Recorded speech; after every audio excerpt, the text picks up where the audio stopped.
right අපි දෙවන ප්‍රශ්න පත්‍රයේ විවරණයත් සමග තමයි මේ සම්බන්ධ වෙන්නේ. අපි මුලින්ම අවධානය යොමු කරමු පළවෙනි ප්‍රශ්නයට. දැන් පේනවාට ප්‍රශ්නේ කාබන් මොනොක්සයිඩ්, කාබන් ඩයොක්සයිඩ් සහ කාබනේට් වල බන්ධන පිළිවෙලින් තමයි අහන්නේ. right එතකොට අපි බලමු මේකේ බන්ධන පිළිවෙල ගන්න කොහොමද කියලා. කාබන් මොනොක්සයිඩ් කියවම පොතේ CO කෙනෙක් කෙනා ගන්න වෙන්නේ අපි දන්නවා මෙම ත්‍රිත්ව බන්ධනයක් තියෙන්නේ. එතකොට CO වෙන්නේ මෙහෙම. ඊට අමතරව දීලා තියෙන කාබන් ඩයොක්සයිඩ් රේඛීය අණුවක්.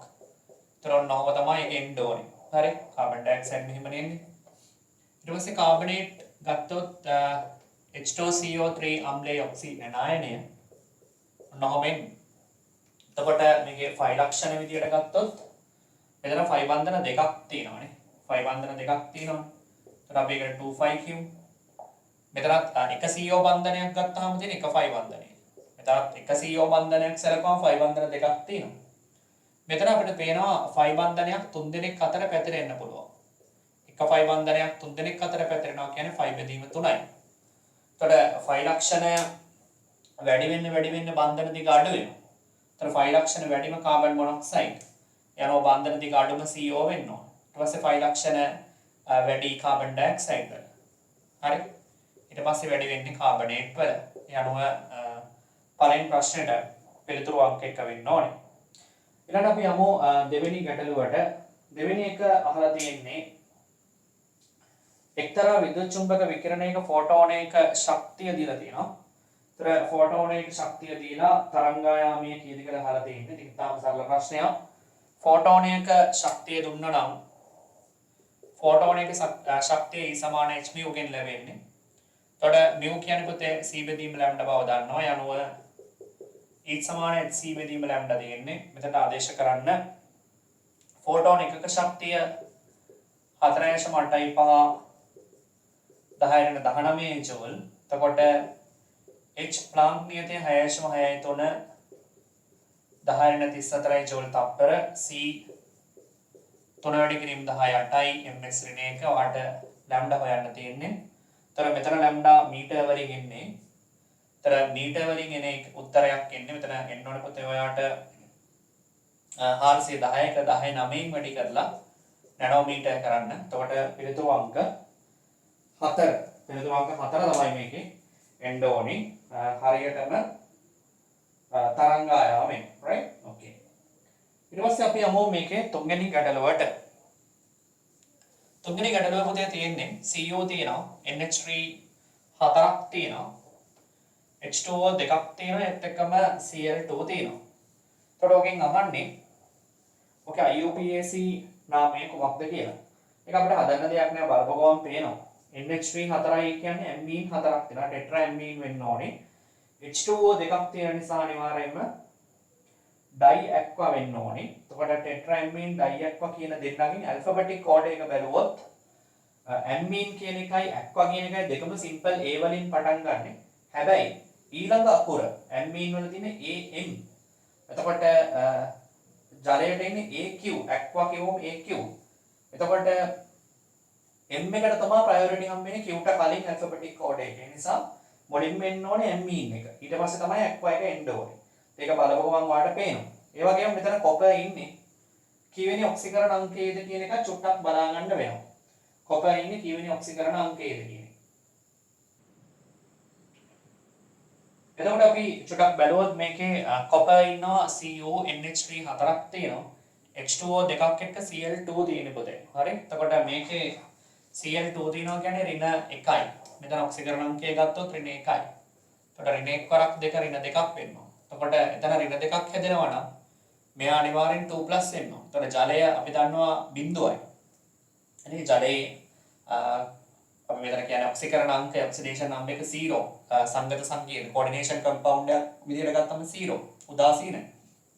ඇමෝනියත් අපි දන්නවා බිඳුවයි. එතකොට ඍණ 2 තුලිත වෙන්න ඕනේ කොපර්ත් එක්ක. එතකොට කොපර් ධන 2 වෙන්න ඕනේ. ඒ අනුව මේකේ පිළිතුර තමන් කලින් ඔබට පැහැදිලි කරේ ඩයි ඇක්වා සහ ටෙට්‍රා ඇමීන් කියන එකෙන් AM කියන එකට තමයි ප්‍රයොරිටි දෙන්න ඕනේ මේකේ AQ කියන එකට වඩා. ඒ නිසා ටෙට්‍රා ඇමීන් කියන එක මුලට එන්න ඕනේ. ඒ අනුව මේකේ පිළිතුරු අංක අපිට ගන්න වෙන්නේ 3 කියලා. හරිනේ. පිළිතුරු අංක 3 කියලා තමයි ගන්න වෙන්නේ. හරි. අපි ඊට පස්සේ යමු 4 වෙනි එකට. 4 වෙනි එකේ දීලා තියෙන පුතේ C4 H8O2 කියන අණුක සූත්‍රය. හරි. කාබන් 4ක් තියෙනවා. හයිඩ්‍රජන් 8ක් තියෙනවා සහ ඔක්සිජන් 2ක් තියෙනවා. එතකොට මේකේ පළවෙනියටම කියලා තියෙනවා ලෝහමය සෝඩියම් සමග ප්‍රතික්‍රියා කර වායුවක් ලබා දෙයි. දැන් මේ දිනේ උත්තර පහ. දැන් සෝඩියම් එක ප්‍රතික්‍රියා කරනවා සාමාන්‍යයෙන් ඇල්කොහොලක් පුතේ. නේ? සෝඩියම් සමග ඇල්කොහොල ප්‍රතික්‍රියා කරනවා. ඇල්කොහොල වලට ආම්ලික සියලු දේම ප්‍රතික්‍රියා කරනවා. සෝඩියම් එක ජලයක් ප්‍රතික්‍රියා කරනවා. ජලය ගත්තම ඉතාම අඩු ආම්ලිකතාවයක් තියෙනවා. එහෙම ගත්තම මෙතන පීනෝල් ඉන්නවා. එතකොට සෝඩියම් එක ප්‍රතික්‍රියා කරනවා. මෙතනත් පීනෝල් සෝඩියම් එක ප්‍රතික්‍රියා කරනවා. ඇල්කොහොල් ඉන්නවා සෝඩියම් සමග ප්‍රතික්‍රියා කරනවා. කාබොක්සිලික් අම්ල ඉන්නවා සෝඩියම් එක ප්‍රතික්‍රියා කරනවා. කාබොක්සිලික් අම්ලේ මෙතන ඇල්කොහොල් එකක් තියෙනවා එයත් සෝඩියම් සමග ප්‍රතික්‍රියා කරනවා. යනවා පළවෙනි උත්තරේට අදාළව ගත්තොත් පිළිතුරු පහම සලකන්න වෙනවා. දැන් ඊට පස්සේ අපි ගියොත් මේකේ දෙවෙනි උත්තරේට යන්න ඕනේ. මම මේකේ හරියට නිවැරදි එක දාන්නම්.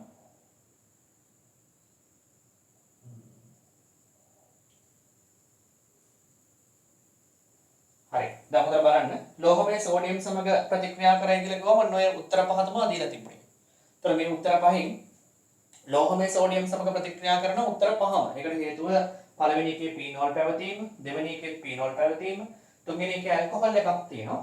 හතරේ තියෙනවා කාබොක්සිලික් අම්ලයක් සහ පහ ඇල්කොහොලයක් තියෙනවා. ඊළඟට කියලා තියෙන්නේ ටොරන්ස් ප්‍රතිකාරකයේ සමග රිදී කැඩපතක් ලබා දෙන්න. හොඳට බලන්න දැන් ටොරන්ස් ප්‍රතිකාරකයත් එක්ක රිදී කැඩපතක් ලබා දෙන්නේ ඇල්ඩිහයිඩ් එකක් වෙන්න ඕනේ. එතකොට දැන් පළවෙනි එකේදී කීටෝන් එකක් තියෙනවා. ඒතර කීටෝන් එක අපිට ගන්න බෑ. කීටෝන් රිදී කැඩපතක් ලබා දෙන්නේ නැහැ ටොරන්ස් ප්‍රතිකාරකයේ සමග. දෙවෙනි එක ගන්න පුළුවන් උත්තරයක් විදිහට මොකද දෙවෙනි එකේදී ඇල්ඩිහයිඩ් කොටසක් තියෙනවා. ඒතර ඇල්ඩිහයිඩ් කොටසක් තියෙන නිසා යාව ප්‍රතික්‍රියා කරනවා ඇති කියලා අපිට හිතන්න පුළුවන්. තුන්වෙනි එක අපිට පේනවා තුන්වෙනි එකේදී තියෙන්නේ ඇරිල් ඇල්ඩිහයිඩ් එකක්. ඒකත් අපිට ටොරන්ස් ප්‍රතිකාරකයේ සමග රිදී කැඩපතක් දෙනවා කියලා ගන්න පුළුවන්. හතරවෙනි එක ගන්න බෑ. පස්වෙනි එක ගන්න පුළුවන්. මොකද පස්වෙනි එකේ ඇල්ඩිහයිඩ් කොටසක් තියෙනවා. ඒතර ඒ අනුව අපිට පැහැදිලිවම පේනවා ටොරන්ස් ප්‍රතිකාරකයේ සමග රිදී කැඩපතක් ලබා දෙන උත්තර වෙන්නේ අංක 2, අංක 3 සහ අංක 5. ඒතර ලෝහමය සෝඩියම් සමග ප්‍රතික්‍රියා කරනවා කොහොම උත්තර පහම ගන්න පුළුවන්. එතකොට ඊට පස්සේ අපි යමු ඊළඟ එකට. ප්‍රබල ඔක්සිකරණයට භාජනය කළ විට ඇරෝමැටික් කාබොක්සිලික් අම්ලයක් ලබා දෙයි. දැන් අපි මෙතන කෙලින්ම අතාරින්න ඕනේ. පළවෙනි උත්තරේ අතාරින්න ඕනේ, පස්වෙනි උත්තරේ අතාරින්න. පළවෙනි එක සහ හතරවෙනි උත්තර අතාරින්න ඕනේ. අපි බලන්න ඕන 2යි 3යි 5යි නේ. අපි බලන්න ඕන 2 3 5. ප්‍රබල ඔක්සිකරණයට භාජනය කළ විට ඇරෝමැටික් කාබොක්සිලික් අම්ලයක් ලබා දෙයි. බලන්න. දැන් දෙවෙනි උත්තරේ කියන්නේ මේක.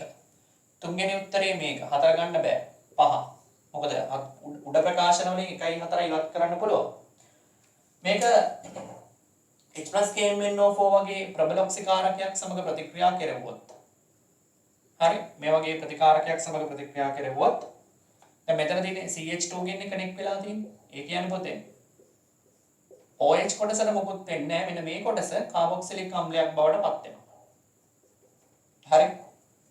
ඒතර ඇරෝමැටික් කාබොක්සිලික් අම්ලයක් ගන්න පුළුවන්. ඒ වගේම තමයි තුන්වෙනි පිළිතුර. තුන්වෙනි පිළිතුරෙත් H+MnO4- දැම්මොත් මෙන්න මේ ඇල්ඩිහයිඩ් කොටස ඔබ දන්නවා කාබොක්සිලික් අම්ලයක් බවට පත් වෙනවා. හරි. ඊට අමතරව මෙතනදී CH2OH කියලා තියෙන CH2OH කියන්නේ ප්‍රාථමික ඇල්කොහොල් එක. ප්‍රාථමික ඇල්කොහොලත් ඔක්සිකරණය වෙනවා H+MnO4 වලින් කාබොක්සිලික් අම්ල වලට. එතකොට මේ කැලලත් ඇත්තටම කාබොක්සිලික් වෙනවා. හරි උඩ තියෙන කොටසත් කාබොක්සිලික් වෙනවා. ඇල්ඩිහයිඩ් කොටසත් කාබොක්සිලික් වෙනවා. පහළ තියෙන ඇල්කොහොල කොටසත් කාබොක්සිලික් වෙනවා. right? පස්වෙනි උත්තරේට ගියාම පස්වෙනි එකේ තියෙන්නේ ඇල්කොහොල් කොටසක් සහ ඇල්ඩිහයිඩ් කොටසක්. එතකොට මේකත් බලපුවම අපිට පේනවා H+MnO4- අපි දැම්මොත් මෙන්න මෙතන තියෙන මෙන්න මේ කොටස අපිට කාබොක්සිලික් අම්ලයක් බවට පත් කරගන්න පුළුවන්. උඩ මෙන්න මේ කොටස එතකොට කාබොක්සිලික් අම්ලයක් බවට පත් කරගන්න පුළුවන්. හරි right? හරි. දැන් එතකොට 2 3 5 පිළිතුරු ඔක්කොමත් එක ප්‍රතික්‍රියා කරනවා. ඊළඟට මොකද්ද කියලා තියෙන්නේ? ඊළඟ ප්‍රකාශයට අපි යමු. එකෙන් පස්සේ ප්‍රකාශයක් දීලා තියෙනවා. ඊළඟ ප්‍රකාශය කියලා තියෙන්නේ ජලීය සෝඩියම් හයිඩ්‍රොක්සයිඩ් සමග ප්‍රතික්‍රියා කරයි. පුතේ ජලීය සෝඩියම් හයිඩ්‍රොක්සයිඩ් එක ප්‍රතික්‍රියා කරන අපි ගත්තේ 2යි 3යි 5යි දැන් අරන් තියෙන්නේ. සෝඩියම් හයිඩ්‍රොක්සයිඩ් එක ප්‍රතික්‍රියා කරන්න නම් ඇල්කොහොල් වලට වඩා ආම්ලිකතාවය වැඩි වෙන්න ඕනේ. එතකොට දැන් උත්තරාංක 3 ගත්තොත් 3 තියෙන ඇල්කොහොල් එක. ඔබ දන්නවා ඇල්කොහොල් සෝඩියම් හයිඩ්‍රොක්සයිඩ් සමග ප්‍රතික්‍රියා කරන්නේ නැහැ. පස්වෙනි උත්තරේ ගන්න. පස්වෙනි උත්තරේ තියෙන්නේ ඇල්කොහොල්. ඇල්කොහොල් එකක් තියෙන. ඇල්කොහොල් ප්‍රතික්‍රියා කරන්නේ නැහැ සෝඩියම් හයිඩ්‍රොක්සයිඩ් එක්ක. අංක 2 තියෙන්නේ පීනෝල්. ඒතර පීනෝල් ප්‍රතික්‍රියා කරනවා සෝඩියම් හයිඩ්‍රොක්සයිඩ් එක්ක. යන උත්තරේ ගන්න අංක 2. හොඳට මතක තියාගන්න ඕන පුතේ. ඇල්කොහොල් වගේ ගත්තොත් ROH වගේ ඇල්කොහොල් ගත්තොත් සෝඩියම් වගේ මෙටල් එකක් එක්ක ප්‍රතික්‍රියා කරනවා. RO Na+. හැබැයි මෙයාට සෝඩියම් හයිඩ්‍රොක්සයිඩ් දැම්මට ප්‍රතික්‍රියා කරන්නේ. ඒ වගේම තමයි මෙයා සෝඩියම් කාබනේට්, සෝඩියම් බයිකාබනේට් එක ප්‍රතික්‍රියා කරන්නේ නැහැ. ඕකේ? උදේට මතක තියාගන්න ඕනේ ඇල්කොහොල් ප්‍රතික්‍රියා කරනවා සෝඩියම් එක්ක. සෝඩියම් හයිඩ්‍රොක්සයිඩ් එක ප්‍රතික්‍රියා කරන්නේ නැහැ. සෝඩියම් කාබනේට්, බයිකාබනේට් සමග ප්‍රතික්‍රියාවකුත් නැහැ. හැබැයි පීනෝල් ගත්තම සෝඩියම් එක ප්‍රතික්‍රියා කරනවා. සෝඩියම් හයිඩ්‍රොක්සයිඩ් එක ප්‍රතික්‍රියා කරනවා. සෝඩියම් කාබනේට් හෝ බයිකාබනේට් සමග ප්‍රතික්‍රියාවක් නැහැ. හැබැයි මේක නයිට්‍රෝපීනෝල වුණා නම් ඒ කියන්නේ පීනෝලට වලට වඩා ආම්ලිකතාවය වැඩි. මෙන්න මෙහෙම වුණා නම් මෙයා ඔය කියන තුනත් එක්කම ප්‍රතික්‍රියා කරනවා. හරි කාබන් ඩයොක්සයිඩ් වායුව උදාහරණයක් සෝඩියම් කාබනේට් සමග ප්‍රතික්‍රියා කරනවා. එයානෝ පුතේ මේ ප්‍රශ්නෙට අපිට උත්තරේ ගන්න වෙන්නේ උත්තර අංක 2 කියලා. හරි? රයිට්. ඕකේ. මේ ප්‍රශ්නේදී අහලා තියෙන්නේ ඉහත සංයෝගයේ විචරණ ශීඝ්‍රතාවය. right? විචරණය කියන්නේ පුතේ ජලාණුවක් ඉවත් වීමේ ශීඝ්‍රතාවය කොයි විදිහටද මේක ගන්න කියලා තමයි අහලා තියෙන්නේ. එතකොට දැන් උත්තර 4 ගත්තම ABCD උත්තර 4 අපිට පේන්න තියෙනවා. 4 දෙනාම එකම ව්‍යුහය තියෙන්නේ වෙනස් වෙලා තියෙන එකම දේ. දෙවෙනි කෙනාට ක්ලෝරින් කාණ්ඩයක් සම්බන්ධ වෙලා තියෙනවා. තුන්වෙනි කෙනාට CH3 සහ හතරවෙනි කෙනාට NO2 කාණ්ඩයක්. එතකොට මේකේ විචරණ ශීඝ්‍රතාවය අවරෝහණය වෙන්නේ මෙහෙමයි. දැන් පුතේ චුට්ටක් මේක බලමු. දැන් ඔය කියන ස්ට්‍රක්චර් එක මම ඇන්දොත් ඔය CH3 OH කියන ස්ට්‍රක්චර් එක තමයි ඔය තියෙන ඔරිජිනල් ස්ට්‍රක්චර් එක මම මේ ඇන්දේ. එතකොට දැන් මේකෙන් ඇත්තටම ජලාණුවක් ඉවත් වෙනවා කියන එකනේ විචරණය කියන්නේ. ඩිහයිඩ්‍රේට් එකක් වෙනවා කියලා කියන්නේ. ඩිහයිඩ්‍රේෂන් එකක් වෙනවා කියන්නේ ජලාණුවක් ඉවත් වෙනවා කියන්නේ. එතකොට දැන් මේ ජලාණුවක් ඉවත් වෙන යන්ත්‍රණය මෙහෙමයි වෙන්නේ. දැන් මේ තියෙනවා CH ට OH කෙනෙක් සම්බන්ධයි. CH මේක තමයි දීලා තිබුණේ. ඒතර මුලින්ම මෙයා ඇටැක් කරනවා මීඩියම් එකේ ඉන්න ඇසිඩ් එකට. H+. හරි? ඒතර H+ ඇටැක් කරාට පස්සේ මෙන්න මෙහෙම H2O එක පොසිටිව් එකක් තියෙන සංයෝගයක් හදනවා. මොකද මෙතන බන්ධන තුනක් තියෙනවනේ. දැන් මේ විදිහට හදාගන්න හේතුවක් තියෙනවා. මොකද OH ට නිකන් ඉවත් වෙන්න බෑ. මොකද OH කියන්නේ ඉවත් වීමේ කාණ්ඩයක් නෙමෙයි. අපි කියනවා ලීවිං ගෲප් එකක් නෙමෙයි. OH ට නිකන් පහසුවෙන් ඉවත් වෙන්න බෑ. OH ට ඉවත් වීමේ පහසුව ඇති කරන්න ඒකට පොසිටිව් එකක් ඕනේ. එතකොට තමයි හැර යාමේ කාණ්ඩයක් බවට පත් වෙන්නේ. එතකොට එයා H+ කෙනෙක් අරගෙන O පොසිටිව් එකක් හදාගන්න. දැන් ඔබට තේරෙනවා OH කාණ්ඩයක් ඉවත් වීමට වඩා පහසුවෙන් OH2+ කාණ්ඩයක් පහසුවෙන් ඉවත් වෙනවා. ඒතර මේක මෙහෙම ටක් ගාලා ඉවත් වෙනවා මෙතනින්. මොකද මේ ධනාරෝපණය නැති කරගන්න ඕන නිසා. එතකොට මෙතනදී ඔබට පේනවා හදනවා ද්විතීයික කාබෝකැටායනයක්. මෙතනදී හැදෙනවා ද්විතීයික කාබෝකැටායනය. දැන් පේනවනේ ඔබට මේක ද්විතීයික කාබෝකැටායනයක් කියලා. හරි. එතකොට මේ ද්විතීයික මේක තමයි යන්ත්‍රණය. සාමාන්‍යයෙන් විචරණ ප්‍රතික්‍රියාවක විචරණයක් සිද්ධ වෙන මේ යන්ත්‍රණයට. එතකොට ද්විතීයික කාබෝකැටායනයක් හැදුවම දෙන වාසිය මෙන්න මේ සම්ප්‍රයුක්තතාවය දක්වන්න පුළුවන්. දැන් මෙතන පොසිටිව් ඉන්නකොට මොකද වෙන්නේ? මෙතන ඉන්න ද්විත්ව බන්ධන ඉලෙක්ට්‍රෝන ප්‍රදානය කළ පොසිටිව් එක නැති කරනවා. හරි. අපි කියනවා මේකට කන්ජුගේෂන් සිස්ටම් එකක් කියලා. එකක් කර එකක් පවතින ද්විත්ව බන්ධන. එතකොට මෙතන බලන්න. මේක මෙතෙන්ට දෙනවා. එතන පොසිටිව් එක ට්‍රාන්ස්ෆර් වෙනවා. මේ පොසිටිව් එක ඊට පස්සේ මෙතෙන්ට shift වුණාම ට්‍රාන්ස්ෆර් වෙනවා. මේ જાතියේ සම්ප්‍රයුක්ත ව්‍යුහ පහක් හදලා ස්ථායී වෙන්න පුළුවන්. එතකොට දැන් ඔය දීලා තියෙන උත්තර ගත්තොත් දීලා තියෙන උත්තර හතරෙම මේ පහසුකම තියෙනවා. මේ හතර දෙනාටම මේ විදිහට සම්ප්‍රයුක්ත ලෙස ස්ථායී වෙන්න පුළුවන් ධනාරෝපණයේ විස්ථානගත කරලා කියනවා ඩීලෝකලයිස් කරනවා කියන්නේ. හරි මෙතන ඔය 5 bond එක delocalize කරලා මේ තියෙන ස්ට්‍රක්චර්ස් හතරටම ස්ටේබල් වෙන්න පුළුවන්. හැබැයි විශේෂත්වයේ තියෙන්නේ CH3 වගේ කාණ්ඩයක් සම්බන්ධ වෙලා තිබුණොත් CH3 ඉලෙක්ට්‍රෝන විකර්ෂණය කරනවා නේ රිපල්ෂන් ගෲප් එක. එතකොට මෙයා ඉලෙක්ට්‍රෝන්ස් තල්ලු කරනවා. තල්ලු කරාම පොතේ මේ ධනාරෝපණය ඉතාම අඩු වෙනවා. හරි ධනාරෝපණය ඉතාම අඩුයි. මොකද ස්ථායීතාවය වැඩි. මෙයා ඉලෙක්ට්‍රෝන තල්ලු කරනවා. මෙයා මොකුත් කරන්නේ නැහැ. මේ දෙන ඉලෙක්ට්‍රෝන අදිනවා. ඇදුනම මොකද වෙන්නේ? ධනාරෝපණය වැඩි වෙනවා. ධනාරෝපණය වැඩි කියන්නේ ධන වැඩි කියන්නේ අස්ථායි unstable. හරි ධන අඩුයි කියන්නේ මොකක්ද? ධන අඩුයි කියන්නේ ස්ථායි. ඔකනේ කතන්දර. එතකොට දැන් ඉලෙක්ට්‍රෝන තල්ලු කරන කාණ්ඩයකින් ධනාරෝපණය අඩු කරලා ස්ථායීතාවය වැඩි කරනවා. එතකොට ඔය ව්‍යුහ හතරෙන් හරි ඉහත සංයෝගයේ විචලන ශීඝ්‍රතාවය අවරෝහණය වන පිළිවෙල. right. එතකොට විචලන ශීඝ්‍රතාවය වැඩිම වෙන්නේ කොතෙන්? ස්ටේබල් වෙන්න පුළුවන් එක්කෙනාට. ස්ටේබල් වෙන්න පුළුවන් එක්කෙනාගේ තමයි විචලන ශීඝ්‍රතාවය වැඩි වෙන්නේ. හරි. විචලන ශීඝ්‍රතාවය වැඩිම වෙන්නේ ස්ටේබල් වෙන්න පුළුවන් එක්කෙනාට. එතකොට දැන් විචලන ශීඝ්‍රතාවය වැඩිම ස්ථායි වැඩිම එක්කෙනා. හොඳට බලන්න. හරි. ඒ කියන්නේ මෙහා ඉතා පහසුවෙන් විචලනය වෙනවා. ඇයි ඒ? මෙයාව ඉවත් කරාට පස්සේ යාට පහසුවෙන් ස්ථායි වෙන්න පුළුවන්. ඒ නිසා යා පහසුවෙන් OH කාණ්ඩය අයින් කරනවා. ඒ නිසා මේකේ ශීඝ්‍රතාවය වැඩි. ඔන්න වැඩිම විචලන ශීඝ්‍රතාවය තියෙන C ට. එයාම අඩුම විචලන ශීඝ්‍රතාවය තියෙන ඕන කාටද? අඩුම විචලන ශීඝ්‍රතාවය තියෙන අස්ථායි එක්කෙනාට. ඒ කියන්නේ එයාගේ මේ කියන කොටස ඉවත් වුණාට පස්සේ යාට ස්ථායි වෙන්න තියෙන හැකියාව ඉතාම අඩු වෙන්න ඕන. එතකොට තමයි යා ඒක ඉවත් කරන්නේ නැත්තේ. ඒතර එහෙම ඉන්න කෙනා තමයි N02. ඔබ දන්නවා N02 කියන්නේ ප්‍රබල ආකර්ෂක කාණ්ඩයක්. ඉලෙක්ට්‍රෝන ගොඩාක් අදිනවා. ඒතර යා අදිනකොට මෙතන ධනාරෝපණය ගොඩාක් විශාල වෙනවා. විශාල ධනාරෝපණය. ඒ කියන්නේ එයාගෙන් OH එකක් එළියට යන එක කැමති නෑ එයා. මොකද එයාට ස්ථායි වෙන්න බෑ. ඒ කියන්නේ විචලන ශීඝ්‍රතාවය අඩුයි. ඒ නිසා ඇත්තටම අඩුම විචලන ශීඝ්‍රතාවයක් තිබිය යුත්තේ D ට. ඊට පස්සේ මේ දෙන්න සංසන්දනය කරාම මෙයත් ඇත්තටම ඉලෙක්ට්‍රෝන ආකර්ෂක කාණ්ඩයක් තමයි. ක්ලෝරින් කියන්නේ ඉලෙක්ට්‍රෝන ආකර්ෂක කාණ්ඩය. NO2 කියන්නේ ආකර්ෂක කාණ්ඩය. හැබැයි NO2 වල ඉලෙක්ට්‍රෝන ආකර්ෂකතාවය වැඩි. මොකද ඒක මෙටා යොමුකාරකයක් සහ ඉලෙක්ට්‍රෝන විකර්ෂකතාවය 100%ක්ම තියෙනවා. නයිට්‍රෝජන් සිංගල්. නමුත් ක්ලෝරින් ඔතබර යොමුකාරකයක් අර තරම් ඉලෙක්ට්‍රෝන විකර්ෂණ ගුණයක් නැහැ. ආකර්ෂක ගුණයක් නැහැ. ඒ නිසා C කියන එක ඊළඟට එන්න ඕන එකක්. C නෙමෙයි sorry. මේ තියෙන්නේ ක්ලෝරෝබෙන්සින් ඒගොල්ලෝ පිළිතුරට දීලා තියෙන පොතේ B අවස්ථාවට. එතකොට මේක තමයි ඊළඟට A අවස්ථාවට දීලා තියෙන්නේ. ඒ අනුව අපිට ගැළපෙන පිළිතුරට ගන්න වෙන්නේ පිළිතුරු අංක 4 නේද? C තමයි ශීඝ්‍රතාවය වැඩිම. ශීඝ්‍රතාවය අඩුම වෙන්න ඕන D. මොකද නයිට්‍රෝජන් සිං තියෙන නිසා. එතකොට ඊට වඩා ටිකක් D ට වඩා ටිකක් වැඩි වෙන්න ඕන ක්ලෝරින් තියෙන එක B. මොකද ඉලෙක්ට්‍රෝන ආකර්ෂක කාණ්ඩ නොමැති එක ඊළඟට වැඩි වෙනවා. හරි යනුව පිළිතුරු අංක 4 තමයි අපේ උත්තරයක් විදිහට ගන්න වෙන්නේ. right? මෙලොවට අපි ඊළඟ ප්‍රශ්නයට යමු. ඊළඟ ප්‍රශ්නේ 6 වෙනි ගැටලුව.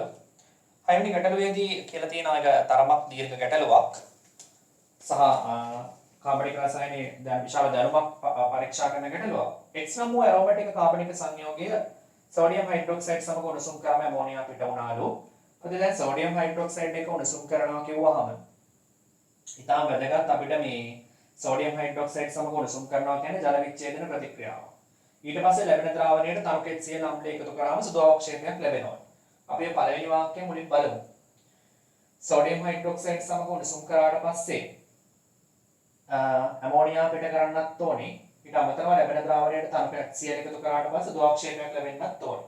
ඒතර ඔය කියන කතාවම අපි බලුවොත් දැන් පළවෙනියටම තියෙන එක මෙන්න මේක. ඕකනේ දීලා තියෙන්නේ. ඒතර මේ දීලා තියෙන එකට අදාළව අපි ගත්තොත් දැන් සෝඩියම් හයිඩ්‍රොක්සයිඩ් දැම්මම ජල විච්ඡේදනය වෙනවා. ඒතර මෙතන තියෙන්නේ මොකද මෙන්න මේ කොටස ඇමයිඩ කොටසක්. මේ ඇමයිඩයක්. ඒතර මේකත් නයිට්‍රජන් ආදේශිත ඇමයිඩයක්. ඒතර ඇමයිඩ ජල විච්ඡේදනය වෙන්නේ කොතනින්ද? ඇමයිඩයක් ජල විච්ඡේදනය වෙන්නේ මෙතනින්. මේවා උගන්වලා තියෙන්නේ. ඒතර මෙතනට H එක මෙතනට OH එක දාමු. හැබැයි මේ ජල විච්ඡේදනය සිදු වෙන්නේ පාර්ශ්වික මාධ්‍යයෙන්. ඒතර මේකෙත් ජල විච්ඡේදනයක් මෙන්න මෙතනින් වෙන්න ඕනේ. මේක H එකක් right මෙන්න මෙතනට OH එකක් එන විදිය. එතන මෙතන මෙහෙම ජල විච්ඡේදනය වුණොත් භාෂ්මික මාධ්‍යයේදී දැන් ඔබ බලන්න. එතන මෙතනදී ප්‍රතිඵල ලැබෙන්න ඕනේ කොහොමද?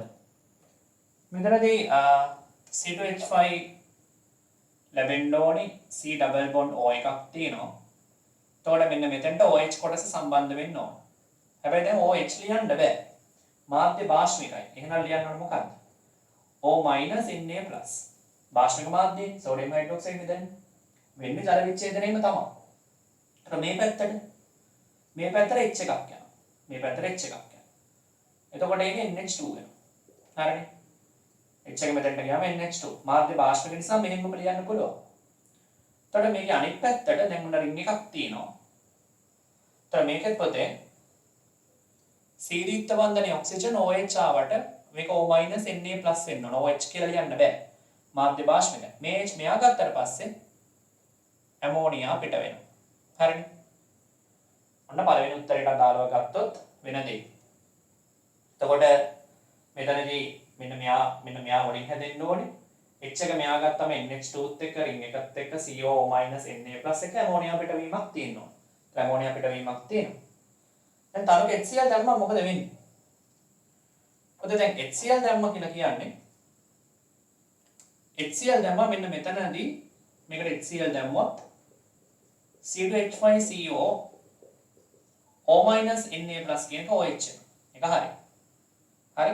මේක කාබොක්සිලික් අම්ලයක් නිසා ඇත්තටම ජලයේදී වෙන්න ඕනේ. හරි. මේක ඊටාම සරල කාබොක්සිලික් අම්ලයක්. මේ කාබොක්සිලික් අම්ලයක් නිසා මේක ජලයේ දියවේ කියලා අපි ගමු. HCl දැම්මා. දැන් මේකට HCl වැටෙනකොට මොකද වෙන්නේ? මේ සමස්තයටම තමයි HCl දාන්න මම මේ දෙපාරකට ලිව්වා. ඒතර මෙතනදී HCl දැම්මම මෙන්න මේ කොටස NH3+Cl- වෙන්න ඕනනේ. අයනීකරණය වෙන්න බෑ. එතකොට බෙන්සීන් එනවා. මෙයා COH. එක ඇමෝනියා තමයි අපිට ලැබෙන්නේ. දැන් පොතේ හොඳට ඔළුවට ගන්න. දැන් පළවෙනි එකේ මොකද වාක්‍යය කියන්නේ? ඒගොල්ලෝ කියනවා X කියන ඇරෝමැටික් සංයෝගයේ සෝඩියම් හයිඩ්‍රොක්සයිඩ් කුණුසුම් කරාම ඇමෝනියා පිට වුණාලු. ඒක හරි. ඒතර ඇමෝනියා පිට වෙච්ච එක අපි දැන් දැක්කනේ. ඊට අමතරව කියනවා තරුක HCl එකතු කරගෙන සුදෝක්ෂේපයක් ලැබෙනවා. අන්න දැන් මෙතන පොඩි වැදගත්කමක් තියෙනවා. දැන් පළවෙනි උත්තරය බැලුවම දැන් කාබොක්සිලික් අම්ලය කියන්නේ සුදෝක්ෂේපයක් තමයි. බෙන්සෝයික් අම්ලය. බෙන්සෝයික් ඇසිඩ් කියන්නේ සුදෝක්ෂේපයක් තමයි. හැබැයි ගැටලුව තියෙන්නේ මෙන්න මේ පැත්ත අයනීකරණය වෙලා තියෙනවා. ඒතර මේක අයනික නම් වතුරදී වෙනවා අනිවාර්යයෙන්. හරි මෙන්න මේක අයනික නිසා ජලයේ දියවේ. උත්තරය අයනිකයි. ඒ හින්දා වතුරේ තියෙන්නේ. ඒ හින්දා ඇත්තටම අවක්ෂේපයක් ඉන්නේ නැහැ මේකේ. ඒ නිසා පළවෙනි උත්තරේ ගන්න බෑ. ඔන්න ඔක තේරුම් ගන්න. ඒතර පළවෙනි උත්තරේ අපි මේකේ අතාරින්න ඕනේ. හරි? රයිට්. ඒ විදිහටම ඔයාලට පුළුවන් 2 සහ 3 පිළිතුරුත් ලියාගෙන යන්න ජල විච්ඡේදනය වෙන්නේ කොහොමද කියලා. මේක බලන්න. ඒතර මේක ජල විච්ඡේදනය වෙන්න ඕනේ මෙතන ඉන්නේ. ඒතර මෙතනට H එක මෙතනට OH එක. මේක කැඩෙන්න ඕනේ කොතනින්ද? මේකත් මෙතනින් කැඩෙන්න ඕනේ. මෙතනට H එක මෙතනට OH එක. එහෙනම් බලමු. ඒතර මෙතනින් මේ පැත්තෙන් එනවා ඇමෝනියා. මාධ්‍ය භාෂ්මික නිසා ඇමෝනියා තිබීමම ගැටලුවක් නැහැ. මෙතනදී ගත්තොත් OH එක මෙතනට සම්බන්ධ වෙනවා. එතකොට මෙතන CO O- Na+ එන්න ඕනේ. මේ පැත්තෙන් රින් එකෙන් එන්න ඕනේ. ඒක මේ පැත්තට ගියාම මේ පැත්තෙන් NH එක තියෙනවා. මේ පැත්තෙන් H එක ආවට පස්සේ ඒක NH2 වෙනවා. අපිට NH2 කියලා ගන්න පුළුවන් මොකද මාධ්‍ය භාෂ්මික නිසා. හැබැයි මේ පැත්ත O- Na+ වෙන්න ඕන. ඒ වගේම අනිත් පැත්තෙන් ගත්තොත් තව ප්‍රොඩක්ට් එකක් එනවා එහා පැත්තට. ඒකේ තියෙන්නේ C2H5 CO O- Na+ කියන එක තමයි. හරි? ඒකත් අපිට ගන්න පුළුවන්. ඒතර දැන් මේකට HCl දැම්මොත් කලින් වගේම ඇමෝනියා වලට ඇමෝනියාත් අතරම ගෑස් එක ලිබරේට් වෙනවා. O- Na+ කියන එක අතරම OH වෙනවා. හැබැයි ගැටලුව තියෙන්නේ මෙන්න මෙයා අයනීකරණය වෙනවා NH3+Cl- වලට. ඊට අමතරව මෙයා C2H5COOH. එතකොට මෙයා ජලයේ දිය වෙනවා. මෙයාත් කාබොක්සිලික් අම්ලයේ සෑදුවට අයනීකරණය වෙලා තියෙන නිසා මෙයාත් ජලයේ දියනවා මෙයාත් ජලයේ දිය වෙනවා. හරි? එතකොට ජලයේ දිය වෙන සංයෝග දෙකම ඇමෝනියා නිකුත් වීම පමණයි මෙතන වළංගු වෙන්නේ. ඒතර සුදු අවක්ෂේපයක් සෑදෙනවා අපිට බලාපොරොත්තු වෙන්න බෑ. ඒ නිසා ඇත්තටම දෙවෙනි පිළිතුරත් අපිට ගන්න බෑ. හරි right.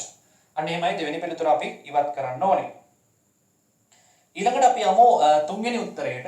තුන්වෙනි උත්තරයට ගියොත් තුන්වෙනි උත්තරයේදී අපිට බලන්න පුළුවන් අර විදියටම ජල විච්ඡේදනය කරමු මෙහෙම. මේ පැත්තට H එක මේ පැත්තට OH එක දෙන්න ඕනේ. මෙතනත් මෙතනින් කැඩෙන්න ඕනේ මෙතනට H එක. මෙතනට OH එක එන්න ඕනේ. එතකොට මෙතන H එක ගත්තාට පස්සේ අපිට ඇමෝනියා ලැබෙනවා. එතකොට මේ පැත්තෙන් ගත්තොත් බෙන්සීන් ඉන්නවා. මෙතනදී CO O Na+ තමයි ලැබෙන්නේ. මේක CO O Na+ තමයි ලැබෙන්නේ. මොකද මේ පැත්තේ OH තියෙන්න බෑ. මාධ්‍ය භාෂ්මිකයි. එතකොට Na+ එකක් තමයි එන්න ඕනේ. හරි මේ පැත්තෙන් ගත්තොත් මේ පැත්තට එතකොට කියන්න තියෙන්නේ CO Na+. හරිනේ. මෙතනත් CO O Na+ එනවා. මේ පැත්තට CO O Na+ තමයි එන්න ඕනේ. හරි. ඒතර මේ පැත්තෙන් එනවා පුතේ. මේ පැත්තෙන් H එක ගත්තට පස්සේ C2H5NH2. හරිනේ. C2H5NH2 විදියට තමයි ඔතනින් පස්සේ අපිට ගන්න වෙන්නේ. හරිද? right. දැන් එතකොට සුදු අවක්ෂේපයක් ලැබෙන්න chance එකක් තියෙන බව බලපුව ගමන් පේනවා. මොකද මේකට HCl දාපු ගමන් මේකට HCl දැම්මම ඇමෝනියා කොහොම තියෙද්දි මෙන්න මෙයා බෙන්සොයික් ආම්ලය බවට පත් වෙනවා මේ පැත්තෙන්. මේ පැත්තත් බෙන්සොයික් ආම්ලය මෙන්න මෙයා C2H5 NH3+ Cl- බවට පත් වෙනවා. හරි? ඒතොර එයාගේ අහ පැත්තට ගත්තොත් NH3+ Cl- එනවා. එතකොට ඒක අයනික සංයෝගයක් නිසා මෙන්න මේක. මේක අයනික සංයෝගයක් නිසා පොතේ මෙන්න මෙයා අපිට පේනවා ජලයේ දිය වෙනවා. මෙයා ජලයේ දිය වෙනවා. හරි? මෙයා මොකද වෙන්නේ? මෙයා සුදු අවක්ෂේපයක්. ඔන්න දැන් මේ උත්තරය තමයි යම් තරමකට ලං වෙන්න පුළුවන් තැනකට තාම ආවේ. අපි බලමු ඊළඟට මොකද කියන්නේ. හරි. ඔන්න සුදු අවක්ෂේපයක් ලැබුණා. තරුකෙත් සියල්ලම එකතු කරාම සුදු අවක්ෂේපයක් ලැබුණා.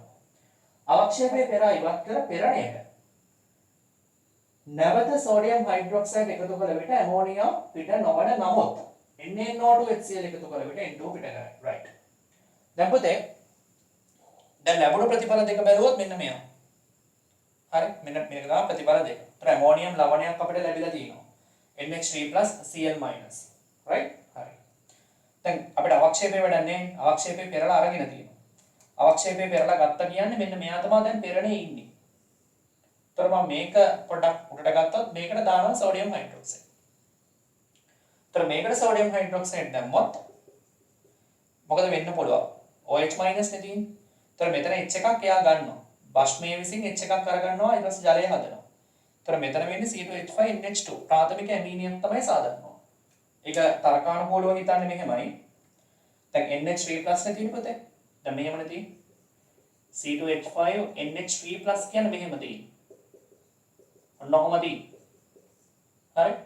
අපි බෂ්මයක් දැම්මම වෙන්නේ OH- කියන බෂ්මය දැම්මම වෙන්නේ බෂ්මය විසින් ඇටැක් කරනවා හයිඩ්‍රජන්ට. එතකොට මේ ඉලෙක්ට්‍රෝන වල යන හයිඩ්‍රජන්ට දෙනවා. එතකොට මෙතනින් හැදෙනවා C2H5NH2 කියන එක.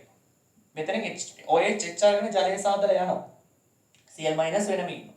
එතකොට හදන්නේ ප්‍රාථමික ඇමීනියක්.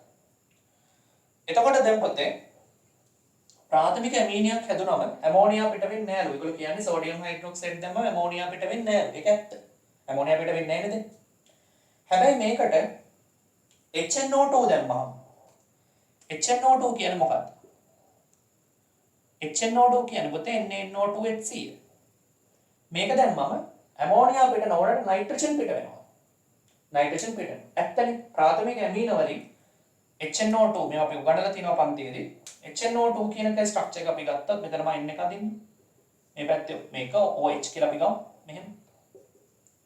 මේක ඇත්තටම වෙන්නේ HNO2 දැම්මහම ප්‍රාථමික ඇමීනයකට මෙන්න මෙතනින් කැඩෙනවා.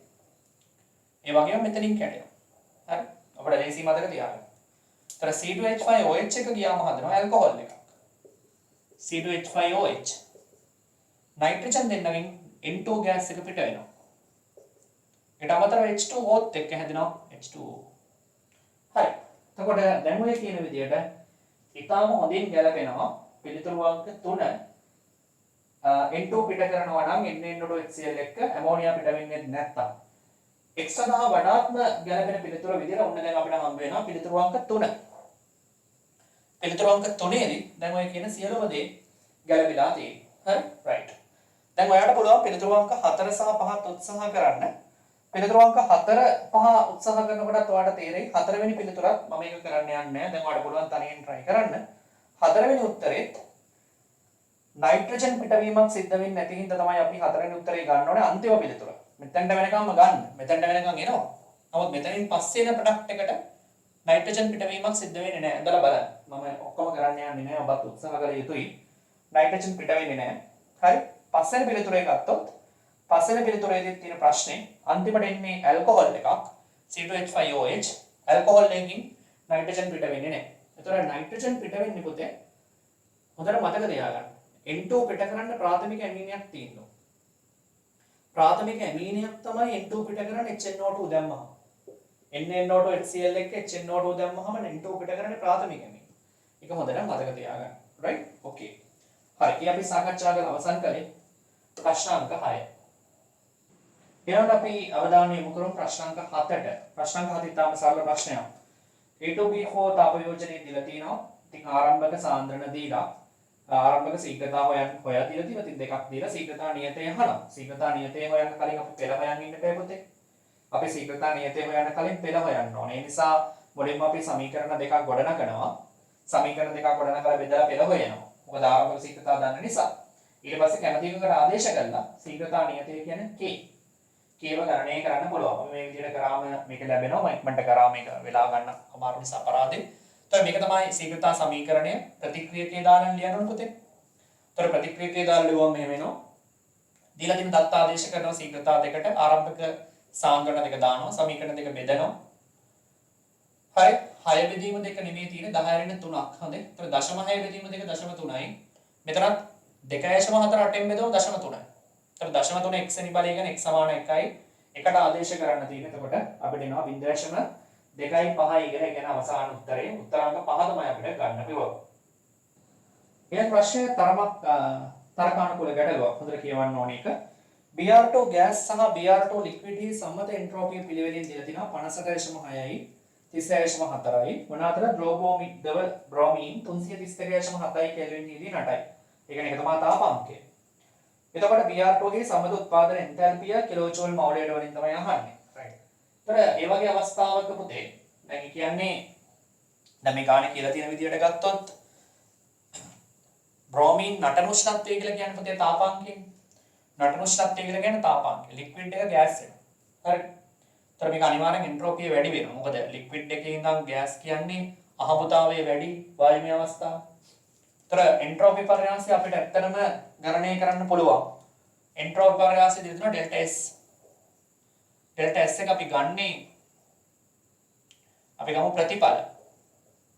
S0 ප්‍රතිඵල වලින් අඩු කරන්න ඕනේ S0 ප්‍රතික්‍රියක. දැන් Br2 gas දීලා තියෙන කීයද? 58.6යි. හරි ජූල් මවුලයට කෙල්විනියට. ඊට අමතරව දීලා තියෙනවා පොතේ මෙයාගේ 36.4 ජූල් මවුලයට කෙල්විනියට විදියට. එතකොට මේ දෙක අඩු කරාම අපිට එන්නේ 6න් 4ක් ගියාම 2යි 8න් 6ක් 2යි 5න් 3ක් 2යි 22.2 ජූල් මවුලයට කෙල්විනියට. නෝමනේ හරි. ඒතර මේක තමයි ඩෙල්ටා S වල වැලියු එක. එන්ට්‍රෝපි වෙනස මේ සමීකරණය. ඊළඟට ගලව මෙන්න මෙහෙම කියනවා. දැන් ද්‍රව බ්‍රෝමීන් නටන උෂ්ණත්වය දුන්නා කියන්නේ පොතේ.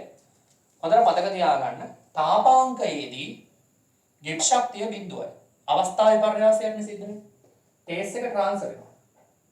ටේස් එක ට්‍රාන්ස්ෆර් වලට ගන්න විලේනී ගුප්තතාවය. ෆිසික්ස් වලින් දන්නවනේ. හරි ලේටන්ට් හීට් එකක් ගන්න. ෆේස් ට්‍රාන්සිෂන් එකේදී උෂ්ණත්ව නැක්මක් නැහැ. ඒ විලේනී ගුප්තතාවයේ කියන කොටස වෙදී. ඒතර එතනදී ගිබ්ස් ශක්තිය බිඳුවයි. එතකොට පොතේ delta G equal delta H T delta S තමයි. හරි. දැන් මේ තාපාංක අවස්ථාවේදී නටන උෂ්ණත්වයේදී delta G වලගේ බිඳුව බව මතක තියාගන්න. එතකොට delta H වාරයක් T delta S. તો delta S වලගේ දන්නවා delta H ගණනය කරගන්න පුළුවන් මේකේ එන්තල්පි පරාසය කොච්චරද කියලා. එතකොට ඒ කියන්නේ delta H සමාන වෙනවා T උෂ්ණත්වය අපිට දීලා තින්නේ 332.7 කෙල්වින්. හරි? T වාරයක් delta S. delta S අපි අගේ හෙව්වා 22.7 ජූල් මවුලයට කෙල්විනයට. මෙන්න මේ ටික දැන් වැඩි කරගන්න ඕනේ 332.7 22.2. හරි? 14යි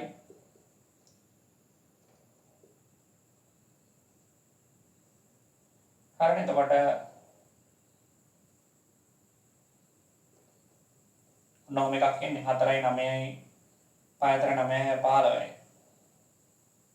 12යි 17යි 13යි 7යි 7යි දශම. එතන මේක වගේ එකක් එන්නේ රයිට්. එතකොට පුතේ 7යි දශම ගානක උත්තරයක් එන්න ඕනේ. මොකද කිලෝ ජූල් නේ.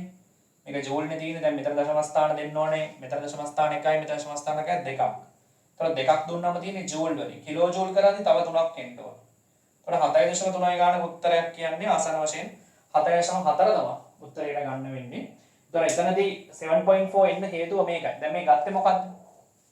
මේ ගත්තේ සමීකරණයේ එන්තල්පි පරාසය. delta H. මේක ආසන වශයෙන් 7.4ක් වගේ දැන් ඇවිල්ලා තියෙන්නේ කිලෝ ජූල් වලින්. දැන් අහන්නේ මොකද්ද ප්‍රශ්නේ? ප්‍රශ්නේ අහලා තියෙන්නේ මොකද? බ්‍රෝමීන්ගේ සම්මත උත්පාදන එන්තල්පිය. ඇත්තටම සම්මත උත්පාදන එන්තල්පිය කියන්නේ මෙහෙම. දැන් මේකේ එන්තල්පි පරාසය නියම delta H. delta H කන්නේ delta S වගේම තමයි. එතකොට H naught product එක අඩු කරන්න H naught reactant ප්‍රතික්‍රියකවල. මේ තියෙන එතකොට උත්පාදන එන්තල්පිය. එතන delta H naught F මේ තියෙන formation එන්තල්පිය. උත්පාදන එන්තල්පිය තමයි මේ තියෙන්නේ. එතකොට අපි දන්න දේ තමයි මෙන්න මෙයාට උත්පාදන එන්තල්පියක් තියෙනවා. Br2 ගෑස් වලට උත්පාදන එන්තල්පියක් තියෙනවා. දැන් මෙතන delta H වල වැලියු එක අපි දන්නවා. delta H එක දන්නවා කීයද? 7.4යි ගාණක් ඉන්නේ කිලෝ ජූල් වලින්. මෙතන මෙයාව තමයි හොයන්න ඕනේ. මේ ප්‍රොඩක්ට් එක කියන්නේ කවුද? H0FBr2 gas. reactant කියන්නේ Br2 liquid. bromine කොහොමද ඉන්නේ සම්මත තත්ත්වයටදී ද්‍රව අවස්ථාවේ. ඒ කියන්නේ යාගේ උත්පාදන එන්තල්පිය බිඳුවයි. එහෙමනම් ඒකම තමයි පිළිතුර එන්නේ. ඒ කියන්නේ මම කෙලින්ම උත්තරය කියලා ගත්තේ 7.4යි. එතකොට සම්මත උත්පාදන එන්තල්පිය gas අවස්ථාවේ. හරි? formation enthalpy එක gaseous state එකේදී වායමය අවස්ථාවේදී bromine අනිවාර්යයෙන්ම ගත යුත්තේ ඒ විදියට. හරි නේද? right. okay.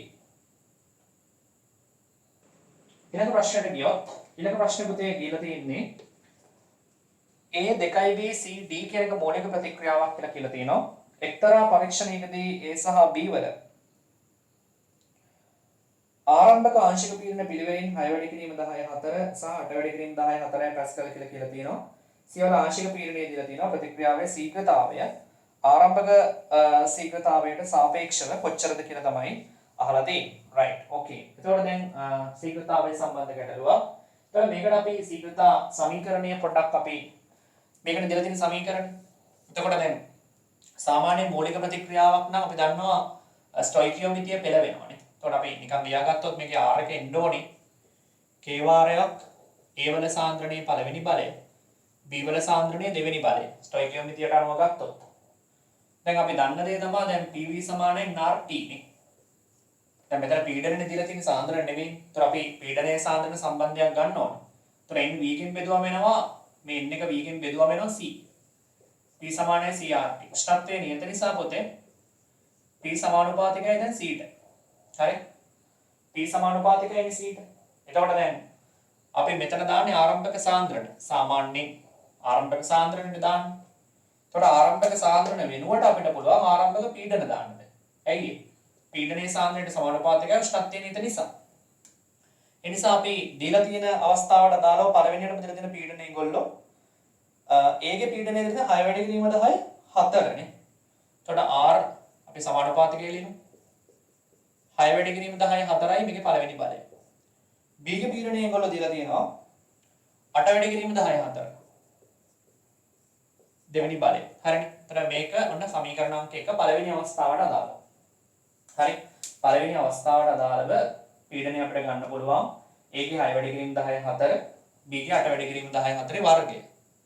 මොකද මෙතන දාන්නේ ආරම්භක සාන්ද්‍රණයනේ. දැන් වෙනකොටම ආරම්භක පීඩන දානවා. ඇයි ආරම්භ පීඩන දාන්නේ? මොකද පීඩනයේ සාන්ද්‍රණයට අනුලෝම සමානුපාතිකයි ප්‍රකාශනයට අනුව. හරි? right. එතකොට දැන් ඊළඟට මොකද්ද ඒගොල්ලෝ ගානේ කියන්නේ? දැන් මේගොල්ලෝ ඊට පස්සේ ගානේ කියනවා මෙන්න මෙහෙම. ඔයාලා ගානේ කියවන්න. ගානේ ඒගොල්ලෝ කියන්නේ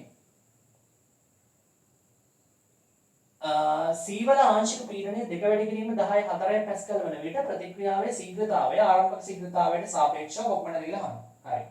දැන් C වල ආංශික පීඩනය 2 වැඩි කිරීම 10 4 පැස්කල් වෙලා තියෙනවා. ඒතර C වල ආංශික පීඩනය 2 වැඩි කිරීම 10 4 පැස්කල් වෙලා තියෙන්නේ අර ආරම්භක පීඩනයන් දෙක තිබිලා නේ. අර ආරම්භක පීඩනයන් දෙක තිබිලානේ එහෙම වෙලා තියෙන්නේ. හරි. අපි බැලුවොත් දැන් එතකොට ආරම්භක පීඩනය ඒකේ මොකද්ද? 6 වැඩි කිරීම 10 4. B ගේ 8 වැඩි කිරීම 10 4. CD ආරම්භයේ නැහැ. දැන් මොන අවස්ථාවේදීද ඒගොල්ලෝ අහන්නේ? දැන් මේකෙන් අපිට තේරෙන දේ තමයි 6 වැඩි කිරීම 10 4න් අපි P කියලා පීඩනයක් ගියොත් 8 වැඩි කිරීම 10 4න් 2යි P පීඩනයක් අඩු වෙන්න ඕනේ. ඒතර තමයි P පීඩන දෙකක් හැදෙන්නේ. ස්ටොයිකියෝමෙට්‍රියට අනුව ගත්තාම මෙයාගෙන් P යනවා නම් 2යි P ගිහිල්ලානේ PP හැදෙන්න ඕනේ. දැන් C වල පීඩනය හැදුණා. කොච්චරක් කියලා දීලා තියෙනවද? C වල පීඩනය ඒගොල්ලෝ ඒ අවස්ථාවේ දීලා තියෙනවා පොතේ 2 වැඩි කිරීම 10 4යි. එතකොට C ගේ පීඩනය 2 වැඩි කිරීම 10 4 නම් මේ වෙලාවේ D ගේ පීඩනයත් 2 වැඩි කිරීම 10 4ක් වෙන්න බෑ අනිවාර්යෙන්. එතකොට මෙයා 2 වැඩි කිරීම 10 4ක් හැදෙන්නේ මෙයාගෙන් 2 වැඩි කිරීම 10 4ක් ගිහිල්ලා. හරි. ඒතර මෙයාගේ පුතේ අඩු වෙන්න ඕනේ මේ වගේ දෙගුණයක්. 4 වැඩි කිරීම 10 4ක්. ඒතර දැන් මේකේ පීඩනය 6න් දෙකක් ගියාම 4 වැඩි කිරීම 10 4යි. මෙයාගෙත් එන්නේ 4 වැඩි කිරීම 10 4යි. මේ දෙක අපිට අවශ්‍ය වෙන්නේ නැහැ. මොකද අපි ශීඝ්‍රතා සමීකරණය ලියන්නේ මේ වෙලාවේ. ඒතර මේ වෙලාවේ ශීඝ්‍රතාවය අපි r' කියමු. මේ වෙලාවේ ශීඝ්‍රතාවය යන්නේ අපි r' කියමු. ඒ වෙලාවේ ඒකේ ශීඝ්‍රතාවය එතකොට වෙන්නේ 4 වැඩි කිරීම 4 වැඩි කිරීම 10 4 පළවෙනි බලය B ගෙත් වෙන්නේ 9. හරි. දැන් අපි මේ සමීකරණ දෙක බෙදලා සම්බන්ධයක් ගමු. r' r ගෙන් බෙදන්න තියෙනවා. හරි. එතකොට පුතේ දැන් මෙතන නම් 10 4 බලයට 10 4 කැපෙනවා නේ. ඒතර මේක බෙදුවාම 4 බෙදීම 6යි කියන 2 බෙදීම 3යි. මෙතන බලන්න 10 4 10 වර්ගයට 10 4 වර්ගය කැපිලා යනවා. ඒතර මෙතන වෙන්නේ 4 16 අතර ඉන්නේ 64යි නේ. ඒතර 16 වරක් 1යි 4. 4ට 2යි. ඒ කියන්නේ පුතේ r' කියන එක්කෙනා සමාන වෙනවා r වාරයක් 6න් 1ට. r වාරයක් 6න් 1ට තමයි සමාන වෙන්නේ. ඒ කියන්නේ එතකොට පිළිතුරට අනුව ගත්තොත් පිළිතුර ගන්න වෙන්නේ පුතේ 6න් 1යි කියලා. 6න් 1යි කියන්නේ මෙතන එන්නේ උත්තර අංක 2. උත්තර අංක 2 තමයි ගන්න වෙන්නේ. ඊළඟ ප්‍රශ්නකට ගියොත් ඊළඟ ප්‍රශ්න පොතේ කියලා තියෙන්නේ H2A නම් දුබල අම්ලයක් නේ. H2A නම් දුබල දීපාශ්මික අම්ලයේ සාන්ද්‍රණය දීලා තියෙනවා 0.1යිලු එකෙන් 50ක් ගන්නවලු 0.2යි සාන්ද්‍රණය NaOH වගේ සම්පූර්ණයෙන්ම උදාසීනකරණය වෙනවලු. එතකොට මුක්ත වෙච්ච තාපය දීලා තියෙනවා 53.5යිලු. අහන්නේ උදාසීනකරණ ප්‍රතික්‍රියාවක නියුට්‍රලයිසේෂන් රියැක්ෂන් එකක් නේ. ඒතර එන්තල්පිය තමයි අහන්නේ. දැන් පොතේ මේ සම්මත අම්ලයක සම්මත උදාසීනකරණ එන්තල්පිය කියන්නේ මොකක්ද? අම්ලයක ඇසිඩ් එකක නියුට්‍රලයිසේෂන් එන්තල්පිය කියලා කියන්නේ සම්මත තත්ත්වය යටතේදී ජලීය අම්ලයක මවුල එකක්. හොඳට මතක තියාගන්න ඕනේ. සම්මත තත්ත්වය යටතේදී ජලීය අම්ලයක මවුල එකක්. ප්‍රබල භස්මයක් වගේ උදාසීන වෙනකොට සිදුවන එන්තල්පි පරාසය. ජලීය අම්ලයක මවුල එකක්. හරි ජලීය අම්ලයක මවුල එකක් උදාසීනකරණය වෙන්න ඕනේ භස්මයක් වගේ. එතකොට අම්ලයේ දුබල වුණාට ප්‍රශ්නයක් නැහැ. හරි හැබැයි උදාසීනකරණය වෙන්න ඕනේ අනිවාර්යෙන් ප්‍රබල භස්මයක් වගේ. ඒක තමයි මේකේ තියෙන સિદ્ધාන්තය. එතකොට දැන් මෙතනදී මේක තමයි සමීකරණය. සාන්ද්‍රණය 0.1කින් 50යි. එතකොට මෙයාගේ සාන්ද්‍රණය 0.1යි. මවුල ගන්න ඩෙසිමීටර් මේකෙන් ගන්නේ 50ක් පුතේ. ඒතර 50 වැඩි කිරීම 10^3යි. අපි ඒක ඩෙසිමීටර්ස් කරලාම ගමු. එතකොට මෙහෙම කැපුණාම මෙතන එන්නේ 0.150ක්නේ. ඔව්. එතන මෙතන මවුල ප්‍රමාණය එන්නේ 50 වැඩි කිරීම 10^2යි. මෙතන 10^5ක් කියනවා. හරිනේ. එතකොට 10^5ක් වෙනවා. එතකොට H2A මවුල ප්‍රමාණය. හරි. 50 වැඩි කිරීම 10^5යි. ඒ කියන්නේ පොතේ 0.5 0.01 නේද දීලා තියෙනවා. 0.01 දීලා තියෙන්නේ. හරි.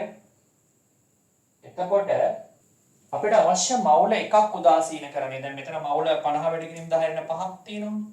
මේක උදාසීනකරණය කිරීම සඳහානේ NaOH පාවිච්චි කරලා තියෙන්නේ. අපිට එන්තැල්පි වල මෙයාගේ මවුල එකකට. එතකොට 50 වැඩි කිරීම 10^5යි මවුල උදාසීනකරණයට ගියපෝ තාප ප්‍රමාණය දීලා තියෙන්නේ 53.5යි. 53.5 ජූල්. එහෙමනම් මවුල එකක් උදාසීනකරණයට එන තාපය තමයි සමද උදාසීනකරණ එන්තැල්පිය කියන්නේ. මේක බෙදන්න ඕනේ 50 වැඩි කිරීම 10^5යි. right? එන්න මේක බෙදලා උත්තරේ ගන්න 53.5 බෙදීම ජූල් බෙදන්න ඕනේ 50 වැඩි කිරීම 10^5යි. හරි. එතකොට ඔයාලට මේක කිලෝ ජූල් කරලාම ගත්තොත් මේක උනත් කිලෝ ජූල් කරන්න 10^3 උත් වැඩි කරන්න. හරි. එතකොට මේක 10 දෙකක් වෙනවානේ. එතකොට 5350ක් වෙනවා. යට වෙන්නේ 50. හරිනේ. එතකොට මේක ආසන්න වශයෙන් 50 එකයිනේ 100 ගානක උත්තරයක් එන්න ඕනේ. 100 ගානක උත්තරයකට දෙන උත්තරාංක 4. 107ක් විතර ඇති ගන්නට. 107ක් වගේ කිලෝ ජූල් මවුලයට. හරිනේ. කිලෝ ජූල් මවුලයට 107ක් වගේ නැති. ඕකේ උත්තරේ. ප්‍රශ්නාංක 11 තාම සරලයි. ඒක අඳින්න අවශ්‍ය නැහැ. ඒක දැන් බලමු ගම් වෙනවා. සෝඩියම් හයිඩ්‍රොක්සයිඩ් එක ප්‍රතික්‍රියා කරන්නේ ඇල්කොහොල්ස් නේ. සෝඩියම් හයිඩ්‍රොක්සයිඩ් ප්‍රතික්‍රියා කරන්නේ ෆීනෝල් වලට වඩා ආම්ලිකතාවයෙන් වැඩි අය. කාබොක්සිලික් අම්ලය සහ OH කියන කොටස් දෙකම සෝඩියම් හයිඩ්‍රොක්සයිඩ් එක ප්‍රතික්‍රියා කරනවා ආම්ලිකතාවය ඇල්කොහොල් වලට වඩා වැඩි නිසා. ඒ අනුව අනිවාර්යෙන් පිළිතුරු අංක 1 වෙන්න ඕනේ. ඒක ඉතින් බලන්න දෙයක් නැහැ. ඒක බලපුවම මම තේරෙනවා. right? ඒක පිළිතුරු අංක 1. right. අපි ඊළඟ 12 වෙනි ප්‍රශ්නය කතා කරන්න කලින් 13 කතා කළෙමු. 13 මොකද හොම්බව කතා කරත හැකි ලේසි නිසා x කියන මූලද්‍රව්‍යයේ පළමු අණුවන්ට අයනීකරණ ශක්තිය දීලා තියෙනවා පුතේ 577යි 1820 යන ආදී වශයෙන්. මේවා දන්නවා මේ වගේ මේ අයනීකරණ ශක්තිය කිහිපයක් දීලා තියෙනකොට හරියටම කොහොමද කාණ්ඩය තෝරගන්නේ? කාණ්ඩය තෝරගන්නේ වැඩිම ગેප් එක තියෙන තැනින්. දැන් ඔබ මේ අවසරේ විභාගෙ ලියන නිසා මම හිතන්නේ ඒක ඉතා තදල පැහැදිලි කරන්න අවශ්‍යයි කියලා. දැන් වැඩිම අයනීකරණ ශක්තිය ગેප් එකක් තියෙන්නේ කොතනද? පළවෙනි 3 දෙනාගෙන් පස්සේ 4 වෙනි කෙනාට යනකොට. ඒ කියන්නේ පළවෙනි ඉලෙක්ට්‍රෝන 3 ඉවත් කරන්න පහසුයි. 4 වෙනි ඉලෙක්ට්‍රෝන ඉවත් කරන්න බැරි වෙලා තියෙන්නේ. පළවෙනි ඉලෙක්ට්‍රෝන 3 ඉවත් කිරීමෙන් පසු උච්ච වායු වින්‍යාසයකට ළඟා වෙලා තියෙන නිසා. ඒකනේ ගැටලුව. එතකොට එහෙමනම් පළවෙනි ඉලෙක්ට්‍රෝන 3 පහසුවෙන් ඉවත් කරන්න පුළුවන් කියන්නේ S2P1 වින්‍යාසයක ඉඳලා තියෙන්නේ. S2P1 වින්‍යාසයේ ඉන්නවා කියන්නේ අනිවාර්යෙන් 13 වෙනි කාණ්ඩය. එතකොට මෙතන 13 වෙනි කාණ්ඩයේ පොතේ බෝරෝන් පමණනේ. එතන බෝරෝන් පමණනේ. ඒ නිසා අපි ගමු C පමණක් නිවැරදි පිළිතුර විදිහට. එතන පිළිතුරු අංක 5 ඊටු ඒවා ගන්න හම්බෙන්නේ නැහැ. right? okay. දැන් අපි කතා කරමු ප්‍රශ්නාංක 12. කෙල්වින් 1000ක උෂ්ණත්වයකදී කාබන් ඩයොක්සයිඩ් වායුව දීලා තියෙනවා. යම් පීඩනයක් යටතේ විභාජනයට ග්‍රැෆයිට් මිලිග්‍රෑම් කුඩු දානවලු. දැන් මම සමීකරණයක් දීලා තියෙනවා. එතකොට පද්ධතියේ පීඩනය දීලා තියෙනවා. සමතුලිතය සඳහා Kp යගේ තමයි අහන්නේ. right? හරි. ඒක තමයි සමහර ප්‍රශ්නයක්. එතන පුතේ දැන් මෙතන දීලා තියෙන මුලින්ම කාබන් ඩයොක්සයිඩ් වායුවේ පීඩනය. ඒතර පීඩනයක් දීලා තියෙනවා නම් අපි දන්නවා PV සමාන nRT ට අනුව PV සමාන nRT ට අනුව දැන් මේකේ වාචනයේ පරිමාව සහ උෂ්ණත්වයේ නියත නිසා P සමානුපාතිකයි n කියන කන්ඩිෂන් එකේ තියෙන්නේ. හරි. ඒතර පීඩනය මවුල ගන්න සමානුපාතිකයි. ඒතර මවුල ගන්න වෙනකොට අපිට පීඩනය යොදන්න පුළුවන්. ඒතර මෙතනදී කාබන් ඩයොක්සයිඩ් වායුවේ පීඩනය 5 වැඩි කිරීම 10යි 5යි. මේ දින ආරම්භක පීඩනය. ඒතර සොලිඩ් එකකින් පීඩනයක් ඇති කරන්නේ නැහැ නේ පුතේ. ඒතර යාව ලියන්නේ නැහැ. ඒතර ආරම්භයේ කාබන් මොනොක්සයිඩ් නැහැ. දැම්මට පස්සේ පද්ධතියේ පීඩනය 8 වැඩි කිරීම 10යි 5 වුණාලු. හරි. ඒ කියන්නේ මේක දැම්මට පස්සේනේ මේ දෙක ප්‍රතික්‍රියා කරා කාබන් මොනොක්සයිඩ් හැදිලා තියෙනවා. එතකොට පීඩනය වැඩි වෙනවා. එතන වැඩි වෙලාදී කාබන් මොනොක්සයිඩ් හැදිච්ච නිසා. හරි right. එතකොට අපි හිතමුකෝ දැන් මෙතන පීඩනය අපි P අඩ වුණා කියලා හිතමු. ඒතර මෙයාගෙන් එහෙමනම් 2p එන්න ඕනනේ. මොකද මවුල ගහන්න වෙනකොට පීඩනය ආදේශ කරන්න පුළුවන්. V සහ T නියත නිසා. එතකොට දැන් පද්ධතියේ මුළු පීඩනය සමතුලිතය ඇතිලා තියෙන්නේ දැන්. පද්ධතියේ මුළු පීඩනය දැන් කොච්චරද? 8 වැඩි කිරීම 10/5. ඒතර 8 වැඩි කිරීම 10/5 පැස්කල් කියන්නේ මුළු පීඩනය. ඒතර මුළු පීඩනය එන්නේ කාබන් ඩයොක්සයිඩ් වායුවේ පීඩනය සහ කාබන් මොනොක්සයිඩ් වායුවේ පීඩන දෙක එකතුයි. මේ දෙන විතරනේ දැන් ඉන්නේ ප්ලස් එකේ. ඒතර PCO2 කියන එක නා පොතේ එන්නේ අපිට 5 වැඩි කිරීම 10/5 අඩු කිරීම P. PCO කියන්නේ 2p එක සමාන වෙනවා 8 වැඩි කිරීම 10/5ට.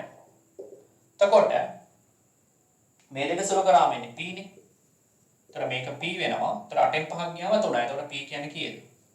ඒතර P ප්‍රකාශනය ගන්න වෙන්නේ හරි 3 වැඩි කිරීම 10/5යි පැස්කල් කියනවා. ඒතර P 3 වැඩි කිරීම 10/5යි පැස්කල් නම් කාබන් ඩයොක්සයිඩ් වායුවේ පීඩනය වෙන්නේ මේකෙන් P අඩු කරන්න ඕන. ඒතර 5න් 3ක් අඩු කරාගෙන 2 වැඩි කිරීම 10/5යි මෙයාගේ පීඩනය.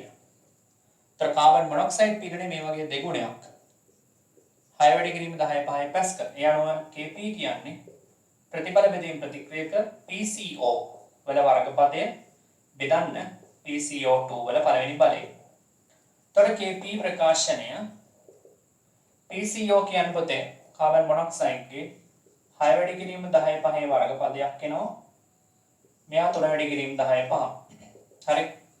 ඒතර ඉන්නේ 36 වැඩි කිරීම 10 3 වැඩි කිරීම 10/5 නිසා මෙතන 12 වැඩි කිරීම 10/5 වෙන්න ඕන. එතකොට sorry 36 3යි මාක් කරේ වැරදුනා. PCO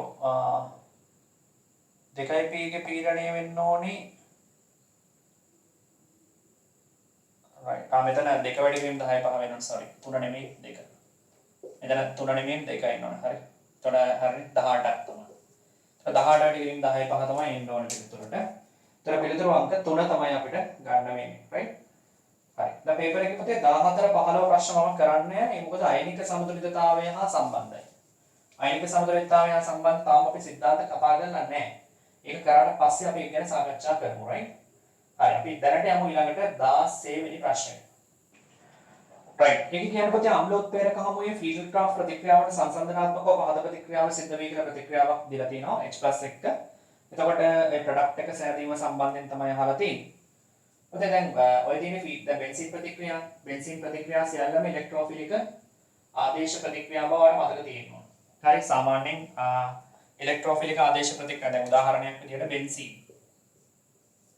දැන් බෙන්සීන් පුතේ නයිට්‍රෝබෙන්සීන් කියන එක වදින ඉලෙක්ට්‍රෝෆයිලයක් විදිහට. මෙන්න මෙහෙම. හරි. මෙන්න මෙහෙම වැදිලා තමයි ප්‍රතික්‍රියාව පටන් ගන්න. එතකොට ෆීල්ඩ් ක්‍රාෆ්ට් මේ තියෙන්නේ නයිට්‍රෝකරණය.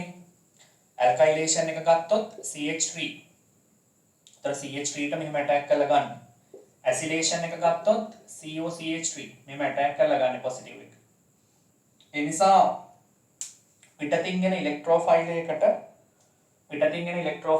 රින් එකෙන් ඇටැක් කරලා රින් එකට සම්බන්ධ කර ගැනීම තමයි ඉලෙක්ට්‍රෝෆිලික ආදේශ ප්‍රතික්‍රියාවකදී සිද්ධ වෙන්නේ. ඒතර මෙතනත් වෙන්නේ ඒකම තමයි. ඔය දෙල තියෙන එකට මම යන්ත්‍රණයක් ලියුවොත් මේ තියෙන ප්‍රොපීන්. ඒතර H+ දීලා තියෙනවා. ඒතර ද්විත්ව බන්ධනයෙන් H+ ට ඇටැක් කරනවා. හරිනේ. මේක වෙන්නේ මෙන්න මෙතනින් ඇටැක් කරනෝනේ H+. ඒතර ඇටැක් කරාම හයිඩ්‍රජන් වැඩි එක්කෙනා ගන්න. ඒතර හදනවා ද්විතීක කාබෝකැටායනය. ඒතර ද්විතීක කාබෝකැටායනය හදුනම දැන් මෙන්න මේ වගේ අවස්ථාවක්. ඒතර රින් එකෙන් ඇටැක් කරනවා. ඒතර ඇටැක් කරාට පස්සේ ඔබ දන්නවා මේ හැමතැනම හයිඩ්‍රජන් එක්කෙනා බෙකින් ඉන්නවා. හරි. ඒතර මේව ගත්තම මෙතනට සම්බන්ධ වෙනවා. ඒතර මෙතන හයිඩ්‍රජන් ඉවත් වෙනවා. ඒක ඉවත් වෙලා තියෙනවා. හරි. ඒතර මෙතන පොසිටිව් වෙනවා. ෆයි බන්ධන ඉවත් වුණාට පස්සේ එතකොට මේක සංප්‍රයුක්ත විව ගණනාවක් හැදෙනවා. අවසානයේ මේ කියන්නේ මෙතන තියෙන ධනාරෝපණය ට්‍රාන්ස්ෆර් වෙනවා වටේට. ඒක මෙතෙන්ට ආවට පස්සේ මෙතන තියෙන හයිඩ්‍රජන් ඉලෙක්ට්‍රෝන දෙක මෙතෙන්ට දායක කරනවා. දායක කරාට පස්සේ අවසාන වශයෙන් ඉලෙක්ට්‍රෝෆිලික ආදේශ ප්‍රතික්‍රියාව සම්පූර්ණ වෙනවා. CH3 කොටස් දෙකක් එක්ක H සම්බන්ධ වෙලා. ඔක තමයි වෙන්නේ. ඒතර ඔක තමයි දැන් ඔය දීලා තියෙන්නේ. ඔය තමයි යන්ත්‍රය. දැන් මේ ප්‍රොපීන් ඉලෙක්ට්‍රෝෆයිලය පළවෙනි ප්‍රකාශය මොකද්ද කියන්නේ? මේ ප්‍රොපීන් ඉලෙක්ට්‍රෝෆයිලයේ ද්විතීයික කාබෝ කැටායනය තනා බෙන්සීන්ට පහර දෙයි. දැන් බලන්න. ඒක බැලුවම පේනවා ප්‍රොපීන් විසින් ද්විතීයික කාබෝ කැටායනයක් හදනවා. හරි. ඒක පහර දෙනවා බෙන්සීන්ට. හරිනේ. ඒතර බෙන්සීන්ට පහර දීමක් සිද්ධ වෙනවා නිවැරදි. දෙවෙනි ප්‍රකාශය මොකද්ද කියන්නේ? ඉහත ප්‍රතික්‍රියාව බෙන්සීන් මත ඉලෙක්ට්‍රෝෆිලික ආදේශ ප්‍රතික්‍රියාවක් නිවැරදි. නියුක්ලියෝෆිලික ආදේශ ප්‍රතික්‍රියාවක් නෙමෙයි. ප්‍රාථමික කාබෝ කැටායනයක් සාදන්නේ නැහැ. එතකොට A සහ B තමයි නිවැරදි වෙන්නේ පොතේ. එතකොට A සහ B නිවැරදි නම් උත්තර අංක 1. හරි? right. ඊළඟ අපි සාකච්ඡා කරමු මේකේ අවසාන ප්‍රශ්න ටික. අවසාන ප්‍රශ්න ටිකේදී කියලා දෙන්නේ මෙන්න මෙහෙමයි. ප්‍රශ්න අංක 17ට ගියොත් ප්‍රතික්‍රියාවක් දෙලා තියෙනවා Kp D සාන්ද්‍රණයට අනුලෝමව සමානුපාතිකයි කියලා තමයි කියලා තියෙන්නේ. Kp D වල සාන්ද්‍රණයට අනුලෝමව සමානුපාතිකයි කියලා. right? ඒකෙන් එහෙම වෙනවද කියලා බලන්න පුළුවන්. අපි පොඩ්ඩක් මේ වගේ ප්‍රකාශනයක් කියලා බලමු. දැන් අදාළ සමීකරණය ලියුවම පුතේ මෙතන ලික්විඩ් එකක් ද්‍රවයක් තියෙන බව පේනවා. මෙතන තියෙනවා සොලිඩ් එක. ඒතර Kp ලියන්න වෙන්නේ වායු වලටනේ. ඒතර D වල ආංශික පීඩනයේ වර්ගය බෙදන්න වෙනවා B වල ආංශික පීඩනයේ ඝනය. ඒතර එන්නේ මේක තමයි Kp ප්‍රකාශනය. එතකොට දරුවෝ Kp සමාන වෙනවා දැන් ඔබ දන්නවා ආංශික පීඩනය කියන්නේ P සමානයි P සමාන nRT n එක v ගෙන් බෙදුවම cRT. ඔය එක දන්නවා. දැන් එතකොට පීඩනය යුක්ත කරාම වෙන්නේ cRT. පීඩනය වෙනකොට ලියන්න පුළුවන් සාන්ද්‍රණීය වාරයක් සාරවර්ත වායු නියතේ වාරයක් නිරපේක්ෂ උෂ්ණත්වය. එතකොට මම D වෙනකොට ලියනවා. හොඳට බලන්න. දැන් PD කියන එක්කෙනා වෙනකොට ලියන්න පුළුවන් මට CD. එහෙම නැත්නම් D ගේ සාන්ද්‍රණය. D ගේ සාන්ද්‍රණීය වාරයක් RT. හරි. එතකොට මම D වෙනුවට දැන් මෙතන PD වෙනුවට යන්නේ DRT. D මෙතන මේක වර්ග වෙන්න ඕනේ. එතකොට D වර්ගය ඒ කියන්නේ මෙහෙමනේ පුතේ එන්නේ. DRT කියන්නේ මේ සමස්ත පදයේ වර්ගය. එතකොට D වල වර්ගය වෙනම ලිව්වා RT වර්ගය වෙනම ලිව්වා. ඒ වගේම B ටත් ලියනවා B ගේ සාන්ද්‍රණය RT ගේ තුන්වෙනි බලය. හරිනේ. එතකොට මේක ඕනනම් තව අපි ලිව්වොත් Kp සමාන වෙනවා D ගේ වර්ගය B ගේ තුන්වෙනි බලය මේක ධන දෙකයි කියන්නේ RT වල ඍණ එක්වෙනි බලය. එතකොට අනෙකුත් සාධක නියතව තියෙනවා නම් ඒ කියන්නේ B ගේ සාන්ද්‍රණයත් නියතයි නම් මේ දෙක උෂ්ණත්වයත් නියතයි නම් කොහොමත් සාරවර්ත වායු නියතය නියතයක් නේ. එතකොට Kp සමානුපාතික වෙන්නේ D ගේ සාන්ද්‍රණයට නෙමෙයි. හරි. D ගේ වර්ගයට. සාන්ද්‍රණයේ වර්ගයට තමයි සමානුපාතික වෙන්නේ. එතකොට පළවෙනි ප්‍රකාශයේ දීලා තියෙන පුතේ D සාන්ද්‍රණයට අනුලෝම සමානුපාතික වෙන්න පිළිගන්න බෑ. ඒක වැරදි. D සාන්ද්‍රණය නෙමෙයි වර්ගයට. හොඳේ. එහා පැත්ත උෂ්ණත්වයේ නියතව පවතිනදී පරිපූර්ණ වායු පීඩනය ඒ සාන්ද්‍රණයට අනුලෝම සමානුපාතික වෙයි. දැන් පීඩනය සාන්ද්‍රණයට අනුලෝම සමානුපාතික වෙයි කියන එක හරි. මොකද උෂ්ණත්වය නියත කරපු ගමන් T සමානුපාතික වෙනවා C ට. ඒක නිවැරදි. ඒක පිළිගන්න පුළුවන්. ඒත් අසත්‍ය සත්‍ය උත්තර අංක 4. ඊළඟ ප්‍රශ්නයට යන්න. යන සමතුලිත පද්ධතියක් තියෙනවා පීඩනයේ බලපෑමක් නැහැ කියලා කියන්නේ. පීඩනයේ බලපෑමක් තියෙනවා පුතේ. මොකද හේතුව වම් පැත්තේ තියෙනවා ජලය ගෑස්, දකුණු පැත්තේ carbon monoxide gas, H2 gas විතර වායු අණු දෙකක් තියෙනවා. වම් පැත්තේ තියෙන වායු අණු එකයි.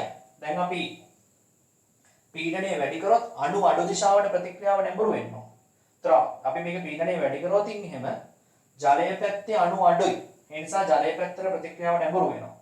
එතකොට පීඩනයේ බලපෑමක් නැහැ කියන්න බෑ. එහා පැත්තට ගියාම Kc Kp ට සමානයි කියලා තියෙනවා.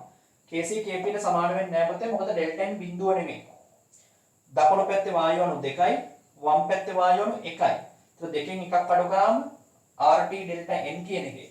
ඔබ දන්නවා මේ Kp සමාන වෙන්නේ පොතේ. Kp සමාන වෙන්නේ Kc RT ඩෙල්ටා n. හරි අපි ඒක දන්නවනේ ව්‍යුත්පන්න කරන්න. Kc RT delta n. Kp Kc ට සමාන වෙන්නේ ඩෙල්ටා n බිඳුවක් වෙනවා. දැන් ඕකේ ඩෙල්ටා n ගේ ප්‍රතිඵල පැත්ත දෙකක් තියෙනවනේ වායු අණු. වම් පැත්තේ තියෙන එකයි. හරිනේ. ඒතර දෙකෙන් එකක් අඩු කරන් තියෙන වායු අණු දෙකයි. අපි සොලිඩ් එක ගන්නෙ නෑ. වායු අණු විතරයි ගන්න ජලය විතරයි. ඒතර RT ට අගයක් තියෙනවා. ඒතර RT ට අගයක් තියෙනවා එකක. එතකොට ඒ කියන්නේ Kp කියන්නේ Kc නෙමෙයි. හරි. Kp කියන්නේ Kc වාරයක් RT වල පළවෙනි බලය. සමාන නැහැ. R එකකින් ගුණ වෙන්න ඕනේ. හරි. ඒතර එහෙම ගත්තාම ප්‍රකාශ දෙකම වැරදි. උත්තර අංක 5. 19 ප්‍රාථමික ඇල්කොහොල වලට වඩා තෘතීක ඇල්කොහොල වල ස්ථිරීකරණ ප්‍රතික්‍රියා ශීඝ්‍රතාවය වැඩි වේ. ඊළඟට දැන් සෑම විටම ප්‍රාථමික කාබෝකැටයනට වඩා තෘතීක කාබෝකැටයන ස්ථායී වේ කියලා තමයි කියලා දෙන්නේ. ඔතන දැන් ඒක මෙන්න මෙහෙම බලමු. දැන් ප්‍රාථමික ඇල්කොහොලයි තෘතීක ඇල්කොහොල වල ස්ථිරීකරණ ප්‍රතික්‍රියා. ඔතන මේ බලන්න. දැන් ස්ථිරීකරණය කියන්නේ මොකක්ද? ස්ථිරීකරණය කියලා කියන්නේ ඇල්කොහොල් එකක් කාබොක්සිලික් අම්ලයක් සමග ප්‍රතික්‍රියා කරනවා. ඒතර ඇල්කොහොල් එක කාබොක්සිලික් අම්ලයක් සමග ප්‍රතික්‍රියා කළා ස්ථරයක් එක්ක ජලය සාදන. ඔක නෙවෙයි. හරි. ඔක තමයි වෙන්නේ. දැන් එතකොට ඇල්කොහොල් ඉවත් වෙන්නේ හයිඩ්‍රජන්. මෙන්න මේ හයිඩ්‍රජන් ඉවත් වෙන්න ඕනේ. මෙයාගේ OH එක. හරි ස්ථිරීකරණය තව කරන්න පුළුවන් තියෙනවා මේ ඇසිල් හෙලයිඩත් එකක් කරන්න පුළුවන්. අපි දැනට මේ කතා කරමු. හරි. ඒතර මේ H ඉවත් වෙන එක තමයි ඇල්කොහොලෙන් සිද්ධ වෙන්නේ. හරි. ඒතර මේ තියෙන ප්‍රාථමික ඇල්කොහොල් එක. බලන්න. මේක ප්‍රාථමික. මේක ද්විතීක. මේක තෘතීක. දැන් මෙයාගේ CH3 කාණ්ඩ ඉලෙක්ට්‍රෝන තල්ලු කරනවා. එතකොට මෙයාගේ ද්‍රවීකරණය යම් ප්‍රමාණයක් අඩුයි. එයාට වඩා මෙයාගේ ද්‍රවීකරණය අඩුයි. මොකද මෙයා ගොඩක් ඉලෙක්ට්‍රෝන තල්ලු කරනවා දෙපැත්තකින්. මෙයාගේ ඉලෙක්ට්‍රෝන තුන් පැත්තකින් තල්ලු කරනවා. මේගොල්ලෝ ඉලෙක්ට්‍රෝන විකර්ෂක කාණ්ඩ. එතකොට මෙයාගේ ද්‍රවණය සෑහෙන අඩුයි. මේ බලන්න. මෙතන ද්‍රවණය ගොඩක් වැඩි. මෙතන ද්‍රවණය ඊට වඩා ටිකක් අඩුයි. මෙතන ද්‍රවණය ගොඩක් අඩුයි. ස්ථිරීකරණය සාර්ථක වෙන්න නම් වෙන්න ඕනේ මොකක්ද? වෙන්න ඕනේ මේ H ඉවත් වෙන එක. H ඉවත් වුණොත් නේ ස්ථිරීකරණය වෙන්නේ. ඒතර ස්ථිරීකරණ ශීඝ්‍රතාවය වැඩි වෙනවා කියන්නේ H ඉවත් වීමේ ශීඝ්‍රතාවය වැඩි කරන්න. ඒතර H ඉවත් වීමේ ශීඝ්‍රතාවය වැඩි කරන්න නම් H පහසුවෙන් අයින් වෙන්න ඕන. H පහසුවෙන් අයින් වෙන්න නම් මේ දෙන්නගේ ද්‍රවීකරණය ගොඩක් තියෙන්න ඕන. ද්‍රවීකරණය අඩු වෙන්න බෑ. පොලරයිසේෂන් එක අඩු කරන්න බෑ. වැඩි කරන්න ඕන. ඒතර ද්‍රවීකරණය ගොඩක් අඩුයි මෙතන. මෙතනදී ද්‍රවීකරණය ගොඩක් අඩුයි. ඇයි ඒ? ඉලෙක්ට්‍රෝන විකර්ෂක කාණ්ඩ වැඩි නිසා. එහෙමනම් මෙයාගේ මේ මෙතන ද්‍රවීකරණ මෙතන ඩෙල්ටා පොසිටිව් එක ලොකුයි. හරි. මේක ලොකුයි. නැත්නම් මෙතන ඩෙල්ටා මයිනස් එක ලොකුයි. මෙයාගේ ඩෙල්ටා මයිනස් එක පොඩි. මෙයාගේ ඩෙල්ටා මයිනස් එක ගොඩක් පොඩි. ඇයි? ඉලෙක්ට්‍රෝන මෙයා තල්ලු කරනවා. මේ තල්ලු කරන ද්‍රවණය අඩු වෙනවා. හරි. ද්‍රවණය අඩු වෙනවා. ඒක තමයි වෙලා තියෙන්නේ. ඉලෙක්ට්‍රෝන තල්ලු කරලා ද්‍රවණය අඩු කරලා තියෙනවා. අපිට ඕන ද්‍රවණය වැඩි කරන්න. ද්‍රවණය වැඩි කරනවා කියන්නේ ඉලෙක්ට්‍රෝන අදින්න ඕන. මේ දෙන්නගෙම ද්‍රවණය සලකන්නේ. හරි මෙයා විතරක් නෙමෙයි. මේ දෙන්නගෙම ද්‍රවණය සලකන්න ඕන. මේ දෙන්නගෙම ද්‍රවණය වැඩි වෙන්නේ ඉලෙක්ට්‍රෝන මෙහෙට අදින්න ඕන. ඉලෙක්ට්‍රෝන මෙහෙට තල්ලු කරනකොට තමයි ද්‍රවණය වැඩි වෙන්නේ. හරි? ඉලෙක්ට්‍රෝන මෙහෙට දෙන්න වෙන්නේ මෙයාගේ ද්‍රවණය අඩු වෙනවා. අපි කියමු විද්‍යුත් ඍණතා වෙනස අඩු වෙනවා. අපිට විද්‍යුත් ඍණතා වෙනස වැඩි කරගන්නයි ඕන. තේරුණාද? පැහැදිලි? රයිට්. ඒ අනුව පොතේ ශීඝ්‍රතාවය වැඩි වෙන්නේ මෙන්න මෙහෙම. ප්‍රාථමික එක්කෙනාගේ තමයි ස්ථිරීකරණ ශීඝ්‍රතාවය වැඩිම. තෘතීක එක්කෙනාගේ නෙමෙයි. හරි? දැන් අපේ පොරුද්දට තියෙන තෘතීක එක්කෙනාගේ ස්ථායීතාවය වැඩි. ඒක හරි. ස්ථිරීකරණ ශීඝ්‍රතාවය ප්‍රාථමික එක්කෙනාට වැඩිම. හේතුව ද්‍රවීකරණය වැඩිම. ද්‍රවීකරණය අඩුම තෘතීක එක්කෙනා. හොඳට මතක තියාගැනීම වැදගත්. ඔන්න ඔය කියන කාරණාව. හරි? රයිට්. එතකොට අන්තිම MCQ එක තමයි එක්ස්ප්ලেইন කරගෙන යන්නේ. ඊළඟ එක තියෙන පොතේ සෑම විටම ප්‍රාථමික කාබෝකැටයනට වඩා තෘතීක කාබෝකැටයන ස්ථායී වේ. ඔතන දැන් මෙන්න මේක වැදගත්. මෙන්න මේක චොට්ටක් අපි ඔළුවට ගන්න ඕනේ. ප්‍රාථමික කාබෝකැටයනයකට දැන් මේක මම කියන්නම හිටපු එකක් ඔයගොල්ලෝ මාක් කරගන්න ඕන එක. මොකද අපි එහෙම තමයි උගන්වන්නේ මුලදී. නමුත් මේකේ වෙනස් වෙන තැන් තියෙනවා. දැන් උදාහරණයක් ගන්න මෙහෙම. පොතේ මෙන්න මේ කාබෝකැටයනයට වඩා මෙන්න මේ කාබෝකැටයනයට වඩා ස්ථායී මෙන්න මේ ප්‍රාථමික කාබෝකැටයන. හොඳට බලන්න. හරි CH තේරුම් මෙහෙම. දැන් CH කියලා ගමු. මෙන්න මේක ප්‍රාථමික කාබෝකැටයනයක්. හරි. ඒ වගේම මෙන්න මේ වගේ එකක් ගන්නත් පුළුවන්. බෙන්සීන් රින් එකට සම්බන්ධ වෙලා තියෙන CH2. මම මේක පළවෙනි පේපර් එකෙත් මේ જાති ප්‍රශ්නයක් කරා. පොතේ මතක තියාගන්න තෘතීක කාබෝකැටයනයට වඩා මේ තෘතීක කාබෝකැටයනයට වඩා මෙයාගේ ස්ථායීතාවය වැඩි. හරි. මොකද ඒකට හේතුව මේ ද්විත්ව බන්ධනයකින් දායක කරලා මෙයාගේ ස්ථායි පොසිටිව් අඩු කරන්න පුළුවන්. මෙතන කරන්නේ ප්‍රේරක ආචරණය. ඉලෙක්ට්‍රෝන තල්ලු කරන එක විතරයි මෙතන වෙන්නේ. හරි මෙතන රෙසොනන්ස් ස්ට්‍රක්චර් එකක් හැදෙන්නේ නැහැ. ඒ නිසා සාමාන්‍යයෙන් මේ වගේ අවස්ථා මේ ද්විත්ව බන්ධනයකින් ඉලෙක්ට්‍රෝන දායක කරලා ධනාරෝපණය අඩු කරන්න තියෙන අවස්ථාවකදී හැර සාමාන්‍ය අවස්ථාවකදී නම් ප්‍රාථමිකට වඩා ද්විතීයික ස්ථායි ද්විතීයිකට වඩා තෘතීයික ස්ථායි. ඒක හරි. හැබැයි මෙබඳු අවස්ථාවන් වලදී තෘතීයික තාප කැටයනට ප්‍රාථමික ස්ථායිතාවය වැඩි. හරි. අපි ගිය සති අර ෆස්ට් පේපර් එකේ මේකත් එහෙමයි. මේක රෙසොනන්ස් ස්ට්‍රක්චර්ස් ගොඩාක් හදනවා. ඒවා දන්නවා මේක වටේට කරගෙන අපි මේජර්දී ප්‍රශ්න ගොඩක් කරා. හරි. එතකොට මතක තියාගන්න ඕනේ විශාල ප්‍රමාණයක් රෙසොනන්ස් ස්ට්‍රක්චර්ස් හදන්න පුළුවන් මේ ෆයි බන්ධන දායක වීම හරහා. ඒක තෘතීයිකකරණට වඩා ස්ථායිතාවය වැඩි. ඒ නිසා සෑම විටම තෘතීයික කාබකටයන්ට ප්‍රාථමික කාබකටයන්ට ස්ථායිතාවය අඩුයි කියන එක පිළිගන්න බෑ. එහෙම නොවන අවස්ථා තියෙනවා. මේ තියෙන වගේ අවස්ථා. හරි රයිට්. පොතේ ඊළඟ ප්‍රශ්නේ මේකේ අහලා තිබුණේ නැවත අයනික සමතුලිතතාවයට අදාළ pH සම්බන්ධ ප්‍රශ්නයක්. අපි තාම අයනික සමතුලිතතාවය සාකච්ඡා කරලා අවසන් කරලා නැහැ. ඒකම අයින්සොත් පොඩ්ඩයි පටන් ගන්න තාම. හරි අපි දැනට ද්‍රව්‍යතා ගුණිත කොටසනේ කරගෙන යන්නේ. එතකොට ඒක කරාට පස්සේ ප්‍රශ්න අනිවාර්යයෙන් සාකච්ඡා කරනවා. හරි ප්‍රශ්න ඔක්කොම ටික කරනවා. නමුත් දැනට මම සාකච්ඡා කරන්නේ නැහැ. මොකද තාම තියරි කොටස් උගන්වන්න නැති නිසා. right? හරි. දැනට HI ෆස්ට් පේපර් MCQ එක සම්පූර්ණයෙන් දැන් සාකච්ඡා කරලා අවසන්. right?